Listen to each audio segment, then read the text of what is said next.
Само од сонце преку фотонапонски централи, земјава до крајот на годинава очекува да добие домашно произведена електрична енергија доволна да снабди 2 од 3 домакинства во градот Скопје или струја за десетина други помали градови.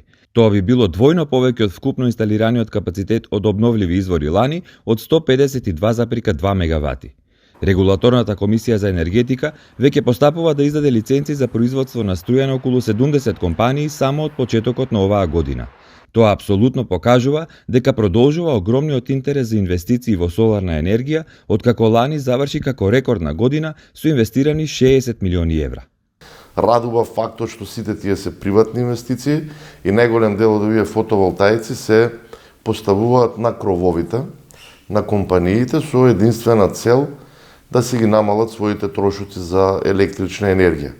Единствената добра работа од оваа криза со која што се соочува и Македонија и цела Европа со екстремно високи цени на електрична енергија, на природен газ и на нафтените деривати е тоа што се разбра дека мора да се инвестира во нови производни капацитети, а најбрзо производни капацитети кои што веднаш би се изградиле се пред се фотоволтаичните електрани и тој тренд веќе е јасно дека ќе продолжи во 2023 година. Од почетокот на годината има поднесено 30 нови барања за нови лиценци, претходно се во постапка уште 33-4 барања за издавање на лиценци со негде 20 мегавати инсталиран капацитет и тој тренд апсолутно е јасно дека до крајот на годината, која ќе дојде да речем и градежната сезона, подобри временски услови, иако и сега се одлични временските услови за градба на фотоволтаици, негде очекуваме да имаме нови 250 до 300 мегавати.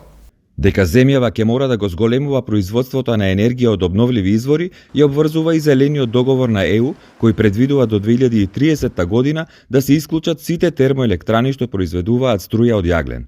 Освен тоа, јагленот како суровина ние веќе и го немаме, туку во кризата моравме и да увезуваме.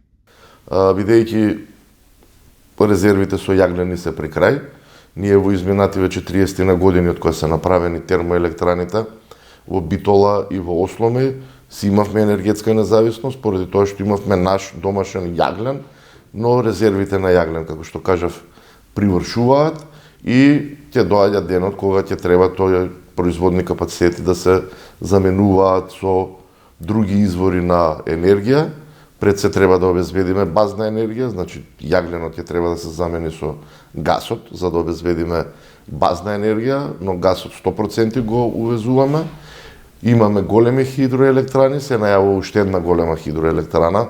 Верувам дека 14-тиот тендер за Чебрен и Галиште ќе заврши успешно и во основа покрај тие се некои големи проекти, значи замена на термоелектраните од јаглен на природен газ, кои што најверојатно ќе бидат и когенеративни постројки да произведуваат и електрична енергија и топлинска енергија.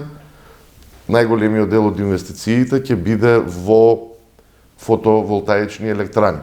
Но за да се замени само еден блок од РЕК Битола со фотонапонски централи, ќе ни треба инсталиран капацитет од 700 мегавати, што е 7 пати повеќе од сончевата енергија што ја добиваме денес.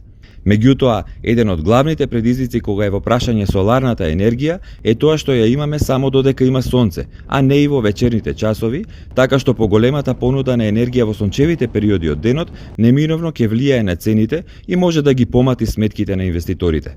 За таа цел пак се наметнува потребата од инсталирање на батерии за складирање и продавање на таа енергија ноќе. Значи, во фотоволтаици не се инвестира само во Македонија, се инвестира и во соседството и во регионот.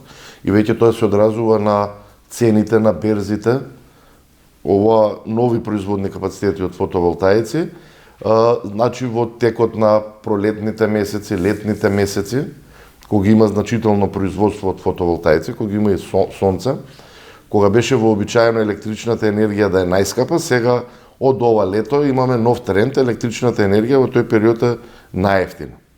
Додека кога го снемува сонцето, негде 19-20 часот, тогаш ги имаме највисоките цени на електрична енергија и тоа е една нова реалност. Порано беше скроз обратна сликата, сега заради фотоволтаиците е сосема е сосема поинаква и тоа нема да се промени.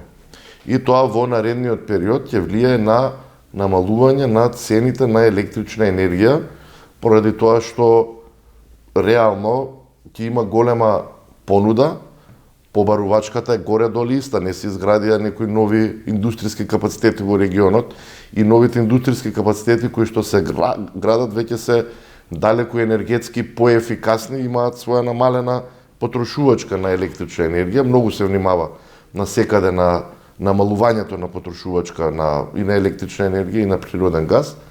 Така да, можно е со фотоволтаиците да има одредени проблеми во однос на цена во текот на денот. И тоа е факт кој што треба да се знае. За таа цел, ние сме веќе во комуникација со операторот на преносниот систем, со МЕПСО, понатака ќе бидеме и со електродистрибуција за фотоволтаици кои што се приклучуваат на дистрибутивната мрежа. МЕПСО ќе работи, ќе анализира колкав процент од инсталираниот капацитет на една фотоволтаична електрана, колку треба да има и инсталиран капацитет од батерии, за да може да се складира таа енергија, за да може и во текот на ноќните часови да бидат конкурентни, да имаат еден порамномерен диаграм, што пазарот особено му е потребно на пазарот на електрична енергија.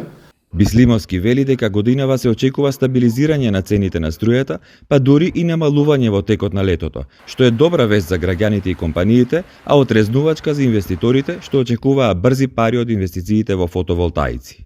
Инвестирањето во обновливи извори ќе им се исплати на инвеститорите, да не живеат во идеја дека парите ќе ги вратат за 3-4 години, тоа е неодржлива работа. Имаше Елдорадо оваа година и минатата и 2022-2021, но во однос на високи цени, но отприлика тука негде ќе биде 2023 и толку. И да очекуваат некои разумни цени, да си остваруваат апсолутно разумни профити, да си ја вратат својата инвестиција, што е и нивна цел. Но да не очекуваат дека тоа ќе биде брза заработка, брзи пари, тоа како проаѓа времето, тоа ќе го нема. Во однос на процедурите, Бислимовски вели дека тие траат релативно кратко, иако има голем наплив на барање. Знам дека има нестрпливост, знам дека има барање пред се од бизнис секторот, да се забрзаат со единствена цел да се ги намалат своите трошоци за електрична енергија, но самиот факт што сме издале ние 267 лиценци, значи дека се издале 267 одобренија за градба. И оваа година ќе биде, уште ја мислам дека тоа ќе се удвостручи, веќе и општините се поизверзирани, да кажам, бидејќи порано имаше општини кои никогаш не издале одобренија за градба од фотоволтаик. Сега веќе во секоја општина се издаваат такви одобренија и веќе имаат искуство, изверзирани се и мислам дека побрзо ќе траат сите тие постапки. Дека овој бизнис е прилично атрактивен, покажа и тоа што функционери и нивни блиски луѓе се инволвирани со инвестиции во фотонапонски централи, па од тука и прашањето за односот на институциите кон овие фирми на поранешни и сегашни политички експонирани луѓе. Ние во регулаторна не гледаме кој е собственик на фирмата, дали е, ако си поднесе таа компанија соодветна документација, кој сака нека ќе си ја добие соодветната лиценца. Значи, тамо немаат они некој бенефит, затоа што не добиваат бенефиции од државата, својата произведена електрична енергија ја продаваат на снабдувачите на слободниот пазар по цена која што ќе си ја договорат. Значи, нема некој конфликт на интереси, едноставно си гради електрана, си ја продава произведената електрична енергија на слободен пазар, како и сите останати предходно изградени фотоволтаични електрани. Нема никаков сомнеш дека нешто би добиле екстра. Сега Македонија е мала држава и да бидеме отворени, во секој град по некого знае. Може да има јавување побрзо, полесно, но тоа е. Ние во регулаторна, пошто со бројки ги водиме тие што имаат први што поднеле со соодветна документација, тие си одат први, нема простор за некаква манипулација.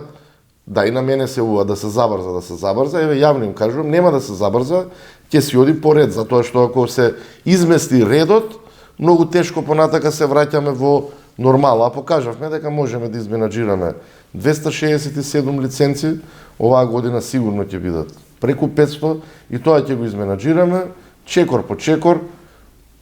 Отворени сме пред да поднесат за барање за лиценца, ги повикуваме да дојдат, да им кажеме за да поднесат комплетна документација, понатака да не се допишуваме ти фали ова, ти фали она и така е да успешно го се тера целиот процес. Јас знам дека секој секогаш сака да е што можно побрзо, но 28 дена не е нешто драматично при вадење на лиценци.